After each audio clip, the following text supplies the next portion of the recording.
बिस्मिल्लाहिर्रहमानिर्रहीम। तुर्की ने साबित किया है कि वो खिलाफत उस्मानिया को रिवाइव कर सकता है और अगर इसके पास बेहतरीन हथियार हों तो वो दुनिया में तहलका मचा सकता है। एक तो तुर्की ने S-400 अपने रिप्लाई करके रखे हुए हैं कि कहीं कोई मसला हो जाए, जंग की सूरत हाल बन जाए तो वो पूरी तरह तैयार है। लेकिन जिस तरह तुर्की की लेटेस्ट डेवलपमेंट सामने आई है वो कमाल है। उन्होंने ग्रीस के 6 F-16 तैयारों को पकड़ लिया है, इंटरसेप्ट कर लिया है। सबसे बड़ी बात, यूएई ने जो गंदा खेल खेला है ना, यूएई ने इस सूरत हाल में आप अंदाज़ा कर लीजिए, ग्रीस के साथ तो पूरी यूरोपीय यूनियन खड़ी है, मिस्र खड़ा है, इसराइल खड़ा है और ऊपर से यूएई ने अपने F-16 तैयारे तुर्की के खिलाफ ग्रीस की मदद के लिए भेज दिए हैं। और तुर्की ने ऐलान किया है कि अगर यूएई ने किसी भी तरह हमारे खिलाफ पेशकदमी की तो यूएई के तैयारे शूट डाउन कर दिए जाएंगे, उनके तैयारे गिरा दिए जाएंगे, क्योंकि तुर्की के पास लीडर है, उर्दगान है। याद करें 24 नवंबर 2015 को जब तुर्की के F-16 तैयारों ने रूस के Sukhoi 24 एयरक्राफ्ट को गिरा दिया था। अब इस सूरत हाल के अंदर इस लेवल पर लड़ाई हो गई थी कि प्यूटन और उर्दगान को मिलना पड़ा था। जब प्यूटन और उर्दगान मिले तो अमेरिका के एक स्टेट डिपार्टमेंट के ज़रिए एक रिपोर्ट सामने आई कि रूस के तैयारों ने वायलेट किया है तुर्की को। और इस सूरत हाल में तुर्की ने मल्टीपल वार्निंग भी जारी की पायलट को, लेकिन कोई रिस्पांस ना जब आया तो तैयारों को शूट डाउन करना पड़ा।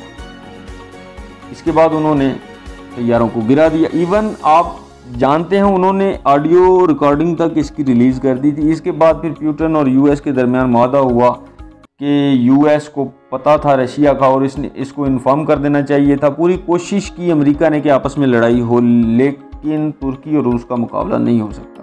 आप अंदाज़ा कर लें कि उर्दगान रूस का तैयारा गिरा सकता है तो यूएई के तैयारे को क्यों नहीं गिरा सकता। यूएई अंदाज़ा करे कि वो इस वक्त साइड किसकी ले रहा है, वो इसराइल के साथ खड़ा है, इस्लाम के दुश्मनों के साथ खड़ा है। हम पाकिस्तानियों को क्या करना चाहिए? अगर हमने ऐलान ना किया तुर्की की सपोर्ट का तो फिर तारीख हमें कभी माफ़ नहीं करेगी। जंग तो होकर ही रहेगी आज या कल, मगर हमें गैरतमंदी का मुजाहरा करना होगा। अब अगर यूएई के तैयारे वहां जाते हैं और जाकर वायलेट करते हैं और कहेंगे कि हमने तो वायलेट नहीं किया, लेकिन तुर्की ने उनकी बिल्कुल परवाह ना करते हुए उनके तैयारों को गिरा देना है, फिर चाहे कोई कुछ भी करे। इधर हम यही सोचते रहेंगे कि हम यूएई को भी कुछ ना कहें और तुर्की का भी साथ ना दें, तो ऐसे मेरे भाई ऐसे बिल्कुल नामुमकिन, ऐसे नहीं हो सकता। क्या हम यही सोचते रहेंगे कि अरबों ने हमारे वर्कर्स जो है वो वापस भेज देने हैं? अरबों का तो हाल वैसे ही बुरा हो चला है। एक तो कोरोना की वजह से उनके हालात ख़राब हैं, दूसरे वैसे ही उनके आजकल कुछ ज़्यादा ही हालात ख़राब हैं, उनका अपना गुजारा नहीं हो रहा। इस सूरत हाल में आज नहीं तो कल अरब ममालिक ने इसराइल के प्रेशर पर पाकिस्तानी को वहाँ से निकालना ही निकालना है। अगर उन्होंने पाकिस्तानियों को वहाँ से निकालना ही है तो फिर किस चीज़ का इंतज़ार है? क्या हम इसी तरह ब्लैकमेल होते रहेंगे? कभी मोहम्मद बिन सलमान के हाथों कहेगा कि फॉर एग्ज़ाम्पल मलेशिया साहब में नहीं जाना तो हम नहीं जाएंगे। कभी हम सोचेंगे कि हमने तुर्की का साथ दिया तो अरब हमसे नाराज़ हो जाएंगे। अरबों ने तो हमेशा पाकिस्तान के साथ भाई नाराज़ रहना ही है, क्योंकि हमने तुर्की का साथ देना है और अरबों ने हमारे साथ नाराज़ होना ही होना है। पाकिस्तान को ऐलान कर देना चाहिए फौरी तौर पर कि हम तुर्की के साथ खड़े हैं, तुर्की पर हमला, पाकिस्तान पर हमला तस्वुर किया जाएगा। देखें, तुर्की ने अपने सारे ताल्लुकात बिगाड़ लिए इंडिया के साथ पाकिस्तान की वजह से। कश्मीर के मामले पर वो पाकिस्तान के साथ खड़े हैं। हमारी तरफ से तो एक बयान तक जारी नहीं किया जा सका तुर्की को कोई परेशानी हुई तो पाकिस्तान के JF-17 थंडर भी तैयार हैं तुर्की की हिफाजत के लिए। हमें कम से कम इतना तो कह देना चाहिए था, जैसे यूएई ने कह दिया है यूनान के लिए कि यूनान को मैं F-16 थंडर तैयारे जो हैं वो अपने भेज रहा हूँ तुर्की के खिलाफ। हदीस शरीफ में बताया गया है कि अरबों से सरबराही छीन ली जाएगी आखिर ज़मां में, यानी आखिरी ज़माने में अल्लाह पाक ने गैर अरब यानी मवालियों के ज़रिए दीन का निज़ाम कायम करना है और यहीं से मुसलमानों को उरूज मिलना है। तो याद रखिएगा, गैर अरब में तुर्क भी शामिल हैं। एक चीज़ जहन में रखिएगा कि सलाहुद्दीन अय्यूबी के बारे में एक चीज़ समझ लें, उनका आज भी तुर्कियों के ऊपर जो है वो इन्फ्लुएंस बहुत ज़्यादा है। कुर्द थे, तुर्क भी थे, लेकिन अरब ममालिक में इनको बहुत बुरा समझा जाता था, क्योंकि उन्होंने बैतुल मुक़द्दस को हमें आज़ाद करवा के दिया हुआ था। तो तुर्कों के अंदर आज भी वो चिंगारी और अंगारा बाकी है। आपको तैयब उर्दगान एक तो इस्लाम की बात करते हुए नजर आएंगे, दूसरा उनके अंदर जोश बहुत ज़्यादा है। वो लड़ने से बिल्कुल नहीं घबराते। इसी वजह से नहीं कि उन्होंने खिलाफत उस्मानिया में पूरी दुनिया के ऊपर राज किया था। अब इस सूरत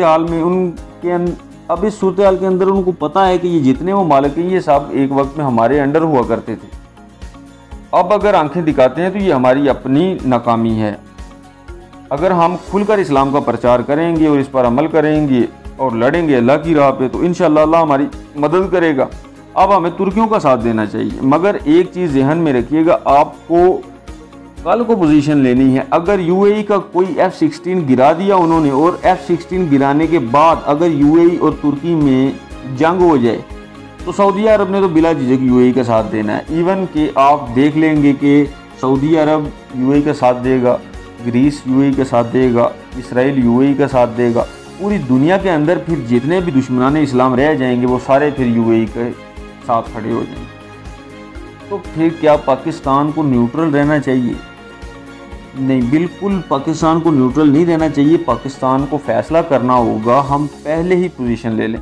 हमारे ताल्लुकात तुर्की के साथ बहाल हो रहे हैं, बेहतर है अब पाकिस्तान भी ऐलान कर दे कि अगर किसी ने तुर्की की स्पेस को वायलेट किया तो पाकिस्तान के JF-17 थंडर तैयार हैं तुर्की की हिफाजत के लिए। आपका एक बयान अगर चला जाता है तो फिर इंशाल्लाह देखिएगा कि सारी उम्मत मुसलमान में इत्तेहाद पैदा होगा इंशाल्लाह। और तुर्की को भी इस बात का एहसास हो जाएगा कि पाकिस्तान मेरे साथ खड़ा है। नहीं तो आने वाले वक्त में याद रखिएगा, अगर पाकिस्तान आज तुर्की का अगर पाकिस्तान अगर साथ नहीं आज देता तो अरब ममालिक ने तो हमेशा इसराइल की साइड लेनी ही है। फिर पाकिस्तान के लिए वो मामला नहीं होगा जो होना चाहिए। इसलिए वीडियो को लाइक करें, शेयर करें और कमेंट सेक्शन में अपनी राय का इजहार ज़रूर करें। खुदा हाफिज़।